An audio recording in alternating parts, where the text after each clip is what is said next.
தந்தை இந்த ஆளுக்கு மதிச்சுக்கிட்டு இருக்கிற ஒரு ஆள் ஆத்தைத்தை யாரப்பனா நவீன இலாகமா கல்வல் கலீபிக்கமா நவ்வர்த்த கல்வயுமா நின்னாசி ரசாலி.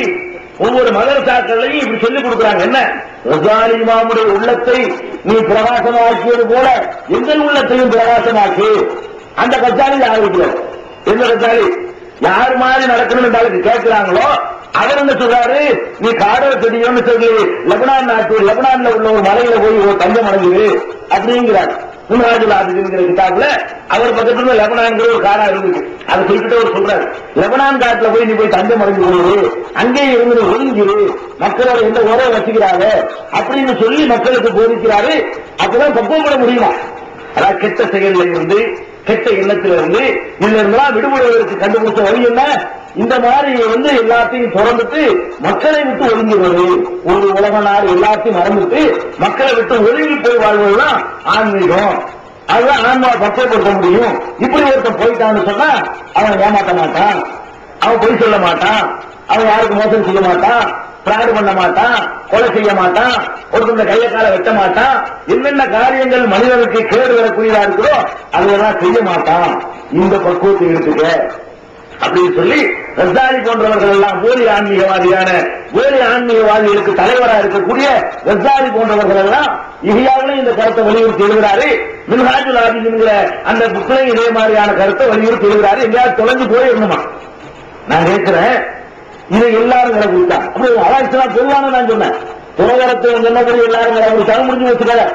இந்த ஆளுக்கு சொல்லக்கூடிய இந்த ஆன்மீகத்தை அத்தனை பேரும் கடைபிடிச்சு ஆளுக்கு ஒரு காட்டுக்கு ஆளுக்கு ஒரு மரத்துல உட்கார்ந்துட்டான்னு சொன்னா அப்புறம் எப்படி அவன் உலகத்துல வாழ்வான்? இந்த போலி ஆன்மீகவாதிகள் கூட இப்படி பயிற்சி எடுக்கணும், உலகத்தை விட்டு ஒழிஞ்சிருந்து தனியா ஒரு ரூம்ல அழைச்சிட்டு சில்லா இருக்கணுங்கிறவங்க கூட சோத்துக்கு இங்க இருந்தா எதிர்பார்க்கணும்.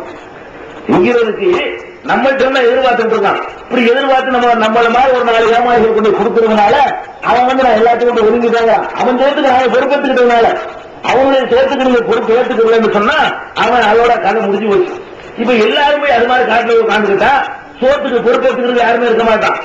அப்பவும் பட்டினியில் சாக வேண்டிய எல்லாரும் நீங்க காட்டக்கூடிய வழியை பாருங்க. ஆனா இவன் சொல்லக்கூடிய உண்மை நான் மறுக்க மாட்டேன். தனியா ஒதுங்கி போயிட்டீங்கன்னு சொன்னா பொய் சொல்ல மாட்டான். ஒருத்தன் பொய் சொல்றது ஜோடி இன்னொரு நாள் வேணும்ல. பொம்பளை இருந்தா தானே தப்பா நடக்க முடியும். பொம்பளை இல்லாத இடத்துக்கு போயிட்டா தப்பு நடத்த முடியுமா? ஏமாத்துறதுன்னு ஒருத்தர் வேணும்ல. அதனால ஏமாத்த மாட்டான். வாஸ்தவம் சொல்ற வழியெல்லாம் உண்மை காரணம் சொல்லாது. தனியா ஒருத்தர் இருந்தான்னா யார் தொடர்பு இல்லாம திருட மாட்டான். திருடுறதுக்கு இன்னொருத்தர் வேணும். அவன் பொருள் திருட முடியும். கொஞ்சம் இன்னொருத்தர் வேணும். பொய் சொல்ல மாட்டான். பொய்ய கொண்டு சொல்றதுக்கு சேர்க்கறது ஒரு காது வேணும். காது இல்லாதனால பொய்யும் சொல்ல மாட்டான், ஏமாற்ற மாட்டான். கையை கால ஒருத்தர் வெட்ட மாட்டான். வெட்டுறதுக்கு ஒரு வேணும்ல. இவெல்லாம் யாரு வேணான்னு போயிருக்கானே. ஏன்னா இதுக்கு பேர் ஆன்மீக பக்குவம், இதுக்கு பேர் பக்குவம் சொல்ல முடியுமா? இது பக்கத்துல அவர் இருக்கணும், அவருடைய பொருளை மண்ணுக்கு தெரியமா இருக்கணும். ஆனால் நான் இருக்கக்கூடாது. திருடுவதற்கான வாய்ப்பை கொடுத்து திருடாம இருந்தா அவன் ஆன்மா பக்குவப்பட்டிருக்குன்னு அர்த்தம். ஒரு பொம்பளை இருக்கணும், அவ நம்மளை தவறான வழிக்கு நம்மளை அழைக்கணும்.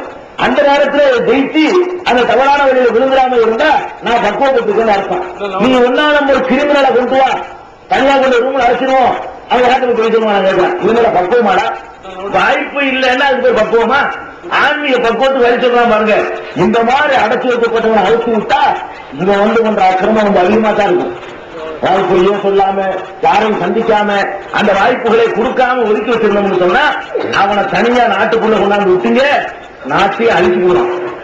கட்டுப்படுத்தி வச்சிருந்த அந்த வாய்ப்புகள் கூட உள்ள கிடைக்கக்கூடிய நேரத்துல எப்படி பயன்படுத்தணும் தெரியாம ஊரையே தோல்சம் பண்ணிட்டு போயிடுவான்.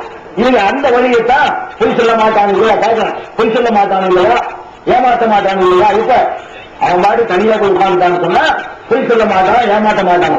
இவங்களோட ஆன்மீகம் நீ எவன் ஆன்மீகத்துக்கு சம்பந்தம் இல்லாதவன்னு சொல்லியோ இவரை பெரியாரே கொண்டு வைக்குவோம் ஒரு தனியான காட்டுல போய் சொல்லுவாங்க. சொல்லுவானா அவன் மட்டும் தான் இருக்கிறான். அதை உண்ணா நம்பர் பக்கா கேடியை கொண்டு அந்த இடத்துல விட்டாலும் செய்ய மாட்டான். இது என்ன பக்குவங்கிற? இதுல பக்குவத்துக்கோ உள்ள பயிற்சிகளுக்கோ என்ன இருக்குது ஒண்ணுமே கிடையாது. எவனை தனியா விட்டாலும் செய்ய மாட்டான்.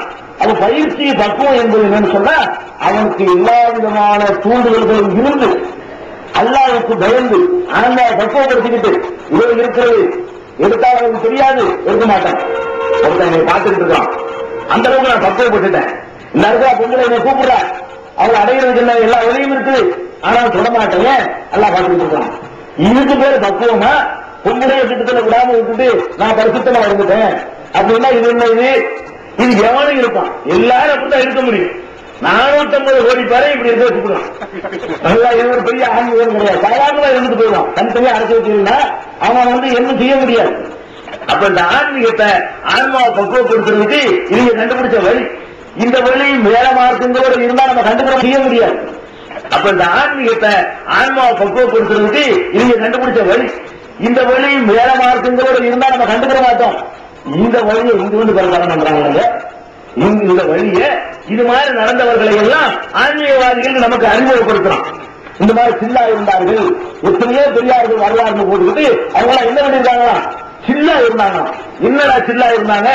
ஆதாரம் சொல்றான். நபிகள் நாயகம் ஸல்லல்லாஹு அலைஹி வஸல்லம் அவர்கள் நபியாக ஆவதற்கு முன்னால் ஹிரா மலையிலே போய் தவம் இருக்கலையா, தனித்து இருக்கலையா, ஊர் மக்களை விட்டு ஒதுங்கி இருக்கலையா, கொண்டாட்டி பிள்ளைகளை எல்லாம் விட்டுட்டு போய் தனித்தவர்கள் ஹிரா குகையில் இருக்கலையா, அது மாதிரி பக்குவப்படுத்திக் கொள்வதற்காக வேண்டி எல்லாத்தையும் தொடர்ந்து ஆகணும். ரசூல் ஸல்லல்லாஹு அலைஹி வஸல்லம் நாங்க முன்மாதிரியா எடுத்துக்கிட்டு இருக்கோம்னு சொல்லி ஆதாரம் காட்டாம பாருங்க. அல்லாஹ்வுடைய தூதரை ஆதாரமா காட்டி இந்த மாதிரியான கல்வத்து பேர் கல்வத்தில் இருக்கிற கல்வத்து நாயகம்ங்கிற பேர்லயே எத்தனை அல்லாக்கள் இருக்காங்க. கல்வத்துனால இதான் அர்த்தம். கல்வத்துன்னு சொன்னா எல்லாத்தையும் விட்டு ஒதுங்கி எஸ்கேபிசம், ஒதுங்கி போய் எஸ்கேப் ஆகி போயிருக்கிறது பாருங்க. இதுக்கு பேர் தான் கல்வத்துங்கிறது. இந்த கல்வத்து நாயகம்ங்கிற பேர்ல எத்தனையோ பேர் இருக்கிறாங்க. சில்லா இடம்னு சொல்லி எத்தனையோ பில்டிங்கை கட்டி வச்சிருக்கான். தனிக்கு நாகூர்ல கடற்கரைக்கு போக இருக்கும். சில்லா இருக்கிற இடம் என்னடா? சில்லா இருக்கிற இடம் அந்த அவுளியா தனியா போய் ஒதுங்கி மக்கள் தொடர்பு இல்லாம கொஞ்ச நாளைக்கு இருந்துருவாரு, அதான் சில்லா இப்படின்னு சொல்லி இவர்கள் மீது பக்தி வர நமக்கு ஏற்றி வச்சிருக்கிறான். இன்னைக்கு கல்வத்து நாயகத்தை மதிக்கக்கூடியவருக்கு தானே செய்யறோம். ஆனா இது இஸ்லாத்துல எனக்கு அனுமதி இருக்கிறார், இப்படி முழுசா எல்லாத்தையும் விட்டுட்டு ஒதுங்கி போறதுக்கு அனுமதி இருக்கிறான்னு சொன்னா நிச்சயமா கிடையாது. இஸ்லாம் இதை கடுமையா கண்டிக்குது. இந்த மாதிரி ஊர் உலகத்தையெல்லாம் விட்டு ஒதுங்கிட்டு போய் பக்குவப்படுத்துறத. அதே நேரத்தில் அவங்க ஆதாரத்தையும் பார்க்கணும்ல. ரசூல் ஸல்லல்லாஹு அலைஹி வஸல்லம் இருந்திருக்கிறாங்கன்னு சொல்லும் போது நம்மால் விழுந்துடலாம். ஆமா, ரசூலுல்லாஹ் எதுக்காக செஞ்சிருக்காங்க? எவ்வளவு நாள் போய் அந்த ஹிரா குகையில தவம் இருந்துட்டு ஊர் உலகத்தையெல்லாம் புறக்கணிச்சுட்டு இருந்தாங்களே, இருந்தது வாஸ்தவம். இருந்த ரசூலுல்லாஹ் நல்ல வேலை செஞ்சீங்க, நீங்க இருங்க நல்லா சொன்னானா? எப்ப இருந்தாங்க? அல்லாஹ்வுடைய தூதர் ஆகிறதுக்கு முன்னாடி போய் இருந்தாங்க. என்ன வழின்னு தெரியாத ஒரு நேரத்துல என்னடா இவரோட கலந்து வாழ்ந்து நீங்க தப்பு தவற பார்த்துட்டு இருக்க வேண்டி இருக்க, இதுக்கு என்ன செய்யறது அப்படின்னு தெரியாத ஒரு நேரத்துல போய் ரசூல் ஸல்லல்லாஹு அலைஹி வஸல்லம் இருந்தாங்க. ஆனா அந்த ஹிரா குகையில இருந்தத அல்ல வரவேற்று நல்ல வேலை செஞ்சீங்க, வெயில் இங்கே வந்துருங்க, இங்கே உட்கார்ந்து எது பார்த்தாலும் தவறு செஞ்சிட்டு இருக்கீங்கன்னா ஓடுந்தானா, ஓடு வெள்ளிடுமா ஒன்று இலை, உனக்கு சொன்ன செய்தியை போய் அங்கே எடுத்து சொல்லு, அடிவாங்க உதவாங்க, போர் செய்யு, வெட்டு குத்து எல்லாம் செய்ய வேண்டிய தேவைப்பட்ட அதையும் செய்யு அப்படின்னு சொல்லி அனுப்பி வச்சானா நீ பாட்டுக்கு உட்கார்ந்து கண்டானா?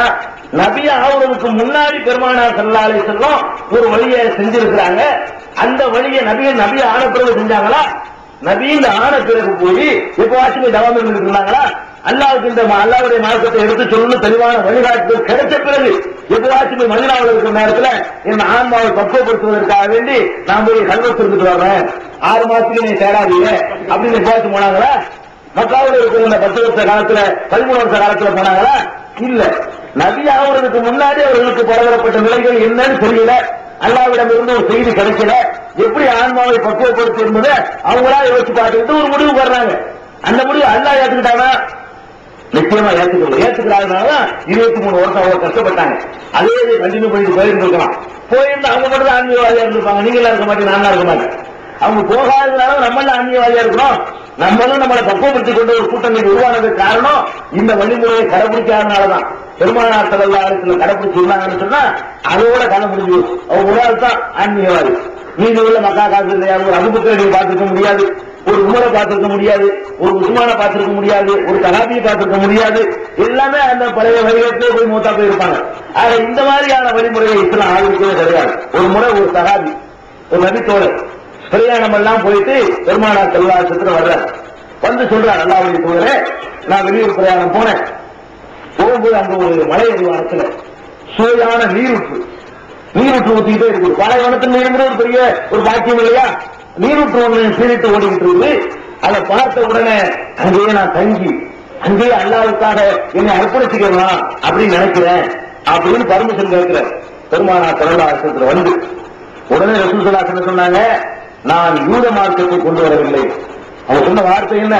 நான் யூத மார்க்கத்தை கொண்டு வரவில்லை, நான் கிறிஸ்தவ மார்க்கத்தை கொண்டு வரவில்லை, தெளிவான ஒரு தீனை, தெளிவான ஒரு மார்க்கத்தை நான் கொண்டு வந்திருக்கிறேன் அப்படின்னு சொல்லி இந்த மாதிரி ஒளிஞ்சி ஓடுறது யூத மார்க்கத்தில் உள்ளது, இந்த மாதிரி ஒளிஞ்சு ஓட சொல்றது கிறிஸ்தவ மார்க்கத்தில் உள்ளது, நான் கொண்டு வந்த மார்க்கத்தில் இடம் கிடையாது, சேர்ந்துதான் வாழணும் அப்படின்னு சொல்லி அனுமதி கேட்டவருக்கு மறுத்துறாங்க பெருமானார் ஸல்லல்லாஹு அலைஹி வஸல்லம்.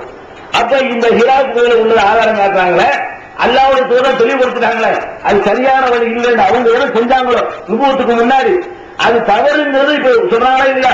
ஒரு தோணு கேட்கும் பொழுது இந்த மாதிரிலாம் தனிச்சு போகாது, அல்லாஹ் என்ன சொல்றாங்க கையில கிடைச்சிருச்சுலங்க, கிடைக்காது தேடி ஓடிட்டு ஒரு சிறந்த ஒரு ஆன்மீகத்தை அல்லாஹ் குர்ஆன் மூலமாக நம்ம கையில தந்துட்ட பிறகு அதுக்கப்புறமேலே அது தெரியா நீ ஓடுற, அல்லாஹ்வுடைய தூதர் ஓடினாங்கன்னா குர்ஆன் கிடைக்காத இடத்துல ஓடினாங்க. குர்ஆன் கிடைத்த ஒரு சமுதாயம், அதுல ஆன்மாவை பக்குவப்படுத்துவதற்குரிய எல்லா வழிமுறைகளும் இருக்கக்கூடிய நேரத்துல ஓடுவதை இஸ்லாம் அனுமதிக்காது. இன்னும் சொல்ல போனா ஓடுறதுக்கு தருங்க, வீட்டுக்குள்ள இருந்துகிட்டே இருந்துகிற தாமரையில தண்ணீர் மாதிரி அந்த வாழ்க்கையும் இஸ்லாம் பாருங்களேன். ஊர் வாசல்லாம் விட்டு காட்டுக்கு போறதை விட்டுங்க, வீட்டுக்குள்ளே ஒருத்தன் இருப்பான், தாமரையில தண்ணி இருக்கும், தண்ணி தாமரையில ஒட்டாது, அதே மாதிரி கொண்டாட்டியோட இருப்பான், இவன் கொண்டாடி ஒட்ட மாட்டான். குடும்பத்திலே ஒருத்தனா இருப்பான், அவன குடும்பத்தில் கட்சியும் இருக்காது. இப்படி ஒரு விட்டேர்த்தியா நடந்துட்டு இருக்கான் பாருங்க. இந்த மாதிரியான வாழ்க்கையை பெருமானார் ஸல்லல்லாஹு அலைஹி வஸல்லம் கண்டிக்கிறாங்க. இது நம்ம மார்க்கத்தில் உள்ளது கிடையாது. நல்லா ஒட்டணும், குடும்பத்துல ஒட்டினா எல்லாமே கோயிலும் சொல்லுவான். இஸ்லாத்தில் நல்ல ஒட்டி வாழ்றா, குடும்பம், அண்ணன், தம்பி, சொத்து எல்லாத்தோடும் நெருங்கி பழகு அப்படின்னு சொல்லக்கூடிய ஒரு மார்க்கம் இஸ்லாமிய மார்க்கம். இதுக்கு சான்றாக நீங்க சல்மான் பார்சி ரலியல்லாஹு அன்ஹு, அபூ தர்தா ரலியல்லாஹு அன்ஹு அவங்க ரெண்டு பேரும் சம்பந்தப்பட்ட அந்த நிகழ்ச்சி உங்களுக்கு பலமுறை சொல்லப்பட்டிருக்கு. அதுல இருந்து நீங்க விளங்கிக்கணும். ரசூல் ஸல்லல்லாஹு அலைஹி வஸல்லம் மதீனாவுக்கு போன பிறகு ஒரு ஹிஜ்ரத் செய்து வந்தவரையும் ஒரு மதீனாவாசி அன்சாரியையும் சேர்த்து ரெண்டு பேரும் சகோதரர்கள் பிணைச்சு விட்டாங்க. மக்காவிலிருந்து வர்றாரு, வீடு வாசல் சொத்து ஒண்ணும் இல்லாம வெறுமையா வர்றாரு. அவருக்கு ஒரு அரவணைக்கு ஒரு இடம் வேணும் இல்லையா? இந்த ஊர் வீடு வாசல் வாங்குற அளவுக்கு வசதி இருக்கும், எல்லாத்தையும் விட்டு விழாவில் வர்றாரு. அவருக்கு என்ன செய்யணுங்கிறதுக்காக வேண்டி மதீனாவில் உள்ள ஆளை கூப்பிடுவாங்க, நீ வந்து இவரை சேர்த்துக்க, இன்று முதல் இவர் உன்னுடைய சகோதரர், இன்று முதல் இவர் உனக்கு சகோதரர், இன்று முதல் இவர் உனக்கு சகோதரர் இப்படின்னு சொல்லி மதீனாவில் வந்த ஒவ்வொருத்தரையும் மக்காவில் இல்ல ஒவ்வொருத்தரோட சேர்த்து சகோதரர்கள் ஆக்கி விட்டாங்க.